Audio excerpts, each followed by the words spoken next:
So let us analyze this common source amplifier with shunt feedback, because it looks like it can be useful for matching.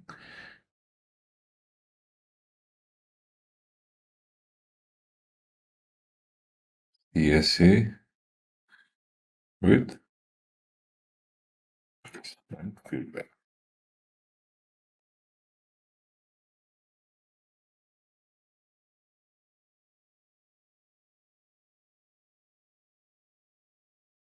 The basic idea is to have a resistance in the feedback, and in practice, when we are designing, we can add a tuned load at the output. It will be driving some load capacitance. On the input side, we can do a capacitive coupling of the source.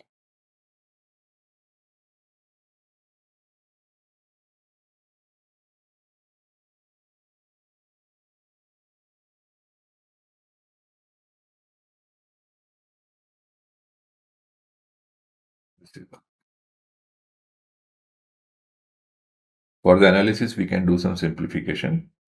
So we can assume that this L and C are chosen appropriately such that at the design frequency, they will resonate out. So that simplified circuit will look like having RF, and we can ignore the capacitor.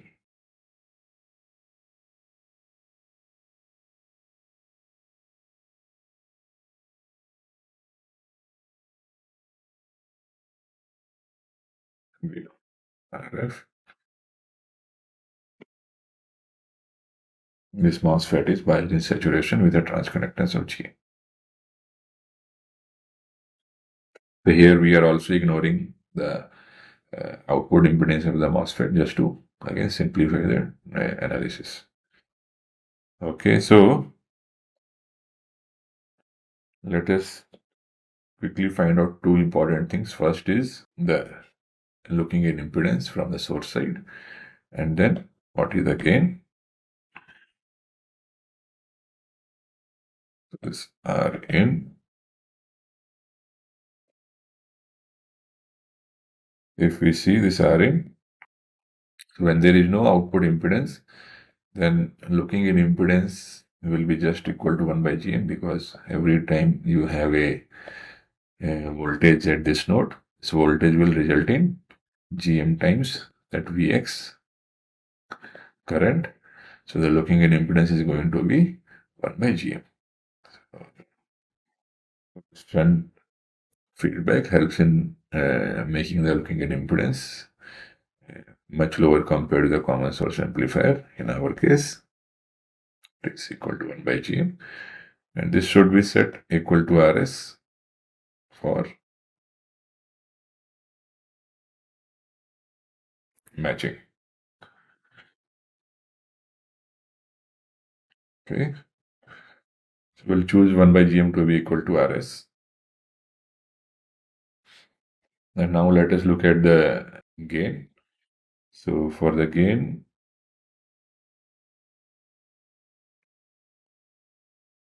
we can see that since this is Vs, so if matching is done appropriately, this Vx voltage will be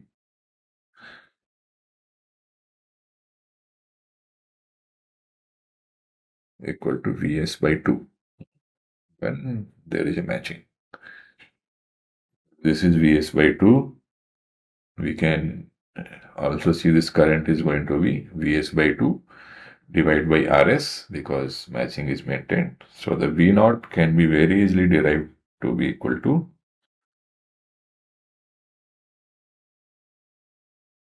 this voltage plus the drop across this. And since the current is flowing in this direction, so the drop is going to be negative. It is going to be Vs by 2 minus Vs by 2 into 1 by Rs into RF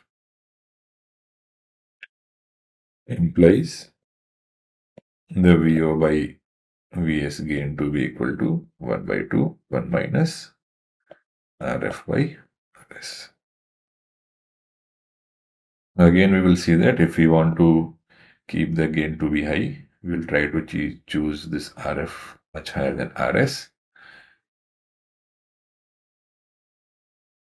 And it is going to be approximately equal to minus RF by 2 RS.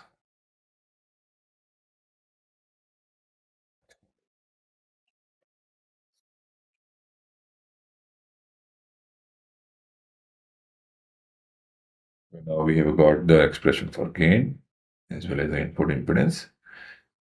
Looks like we can get good gain if we choose RF appropriately. Now let us look at what will be the noise performance. Just add all the noise sources. Here is the so due to RS, VN, S, VN, F,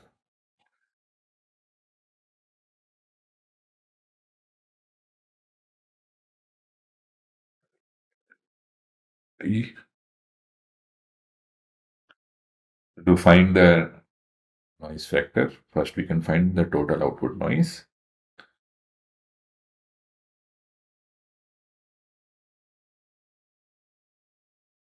So the effect of VNS to the output is very simple to calculate. We already know the gain. The VNS square will be multiplied by the gain square. If you look at the noise of RF, we can see that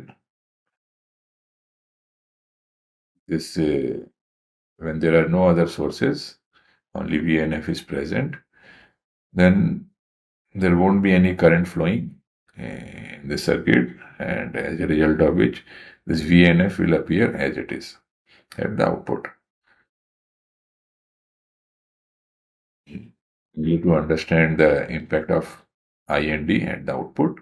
We can simply find out what is R out, and R out is going to be equal to, you can see this RF plus RS are coming in series.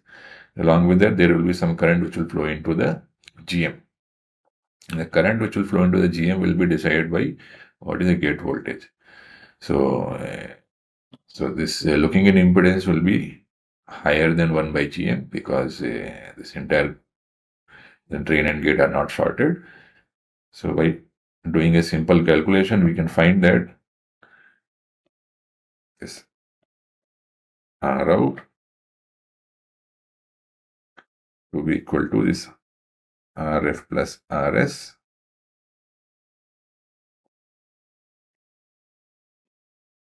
in parallel to some impedance due to this GM.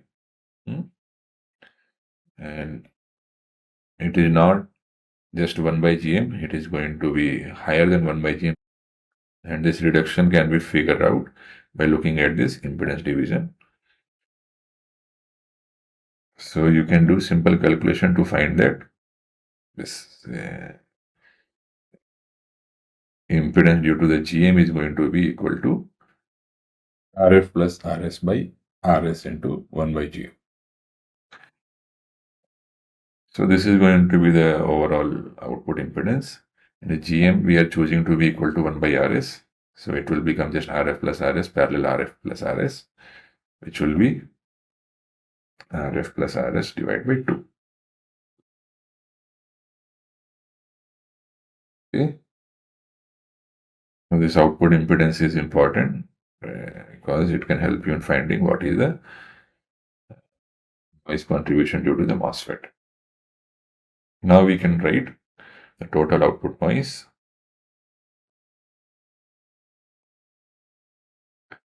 V and output is going to be equal to 4 kT RS into the gain, which is RF by RS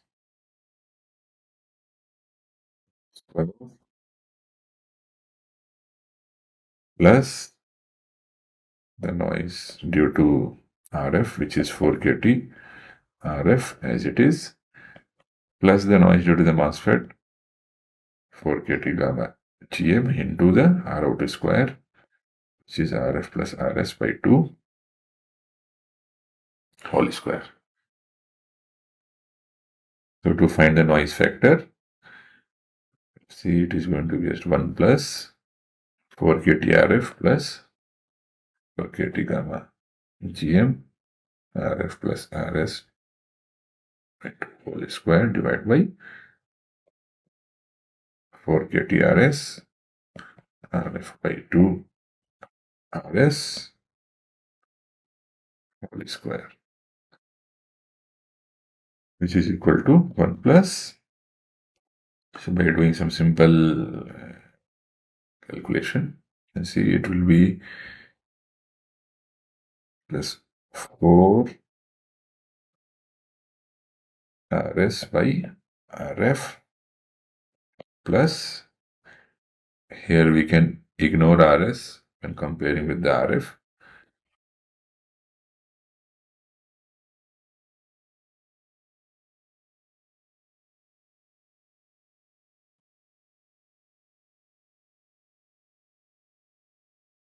Gamma GM into RF square by 4 multiplied by 4 RS by RF square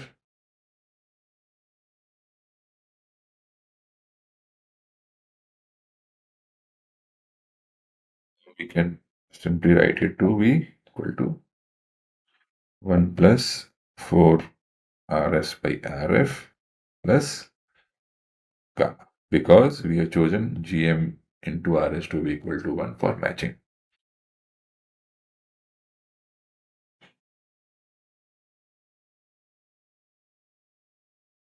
So this is the expression we are getting for the noise factor. We can see that this term for RS by RF can be small if we choose RF to be much higher than RS. Okay. So even when we ignore this second term, still the noise factor is limited by this gamma.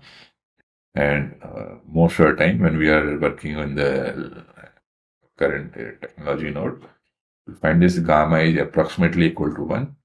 So in such a scenario, the noise factor will be at least 2, or noise figure will be at least 3 dB. Even when RF is much higher than RS, you can see that noise factor will be more than 2, or noise figure will be more than 3 dB.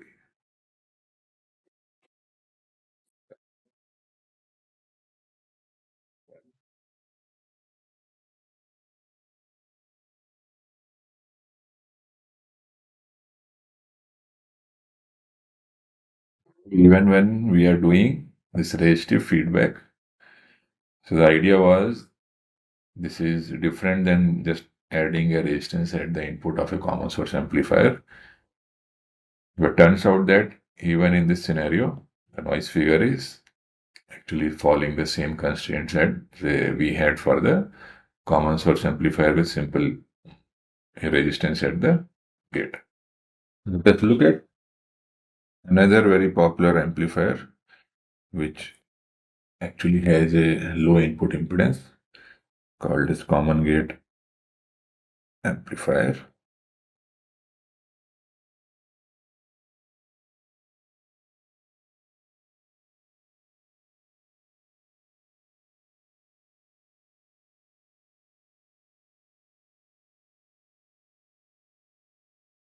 Common gate amplifier basically will have input connected at the source side. Gate is connected to a fixed bias. We know that for getting gain at the high frequency, we need to add a tuned load. The source side can connect the input source.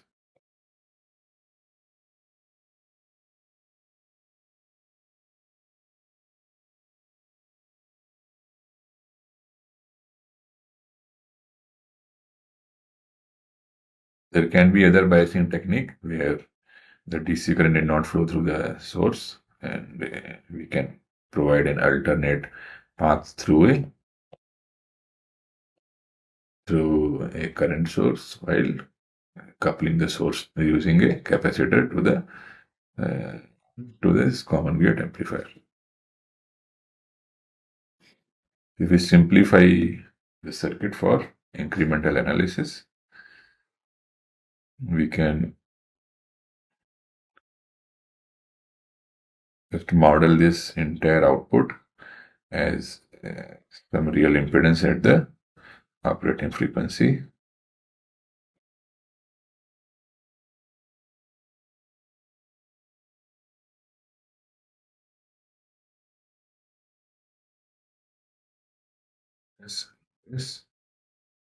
This is V bias, which is an incremental ground. Okay.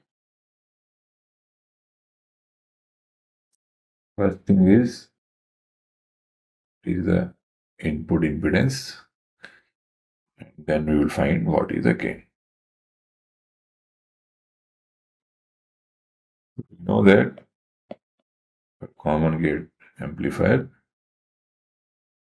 this input impedance is going to be equal to just 1 by GM. Assuming that, okay, this GM doesn't have any channel modulation. We want this to be equal to RS for matching. Okay.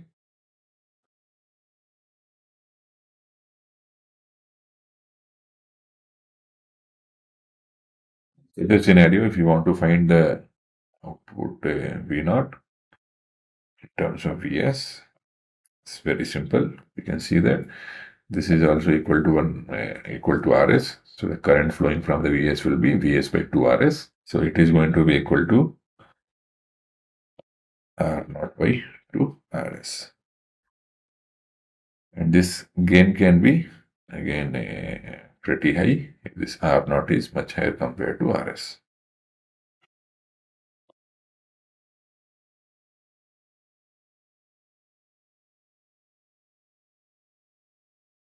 Now we can find out the noise performance of this common gate amplifier and the various noise sources.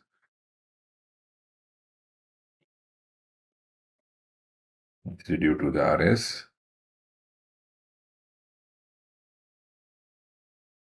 This is due to the GM.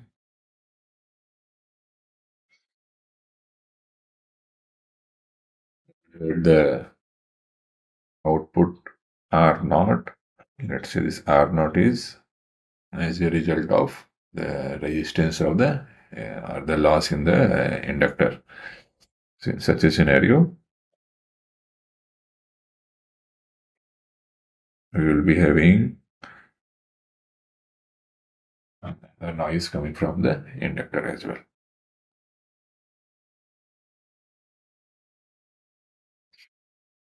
So if we want to find the total output noise PST, all these noise sources are uncorrelated. So just find their transfer function and then find the overall contribution. From here to here, it is going to follow this gain, which is KTRS to R0 by S square. And for the MOSFET, we need to find the transfer function from this IND to the output. So this calculation of the transfer function from this IND to the output can be done in two ways.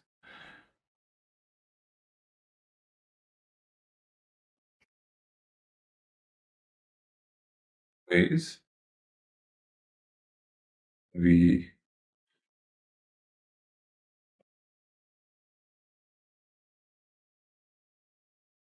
take this current source and split into two current sources in series.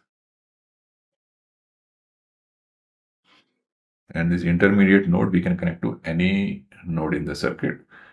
I can also connect to a ground.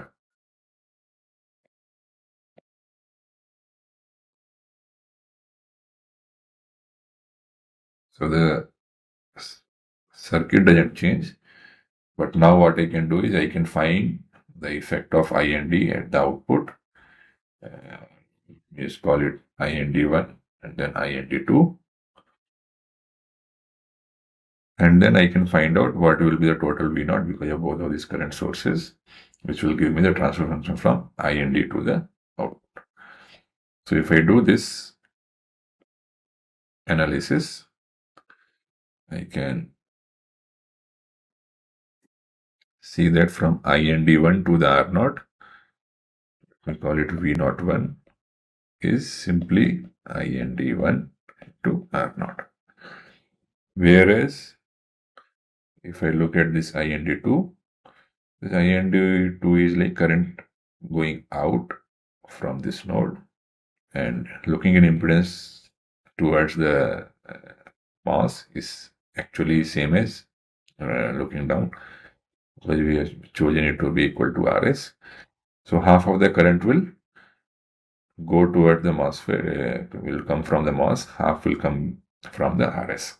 So it means V02 is equal to minus IND2 by 2 into R0.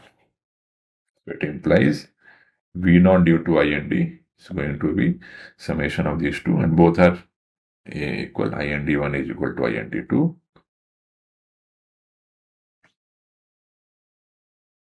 So it means the V0 is going to be equal to IND by 2 R0. You can easily see the transfer function from IND to V0. Another way to do is by referring the drain current to the gate side.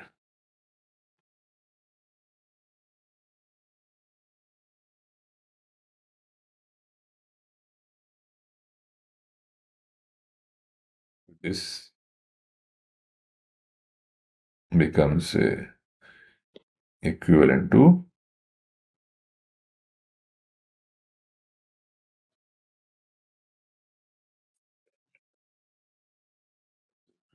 adding a gate voltage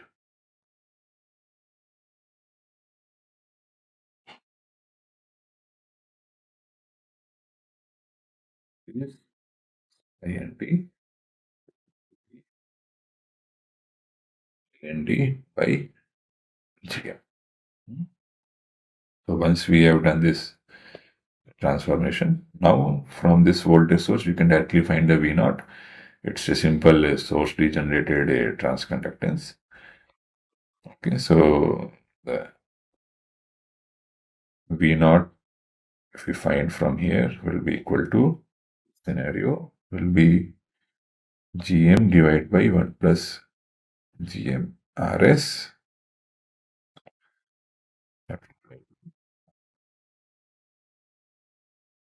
to IND divided by GM. And this we can easily see this will get cancelled. GMRS is going to be 1. So again we are going to get R0 by 2 to IND. Okay. So whichever way we do, we will be able to find R0 by 2. So now we know the transfer function from the drain noise current to the output, which is just R0 by 2. So it will be 4 kT gamma gm R0 square by 4. And the noise due to the inductor loss will come as it is 4 kT.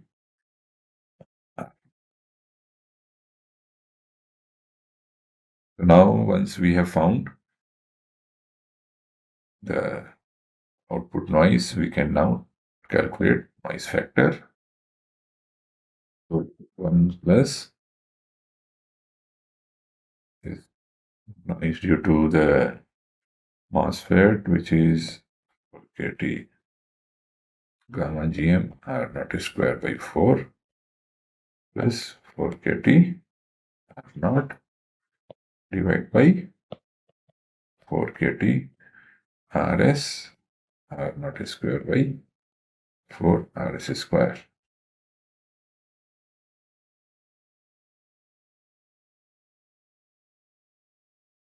Okay, so simplify, it is 1 plus gamma gm. Here we have R0 square by 4, R0 square by 4. So it will be just a gamma gm, and Rs will come plus this R0 into, okay, so into S by square. And if we can further simplify, it is 1 plus gamma plus this 4 Rs by R0. So again, we can see that this noise factor is going to be at least 2, even when we choose the R not much higher compared to Rs to get high gain. Still we will be limited by the noise from the MOSFET. In this case, it is since it is only providing the matching, so it turns out that the noise coming from the common gate MOSFET is equivalent to noise coming from a resistance of value Rs. So again,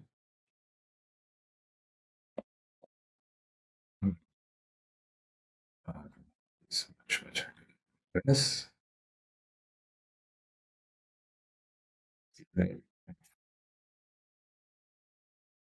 It's going to be greater than 2, or this figure greater than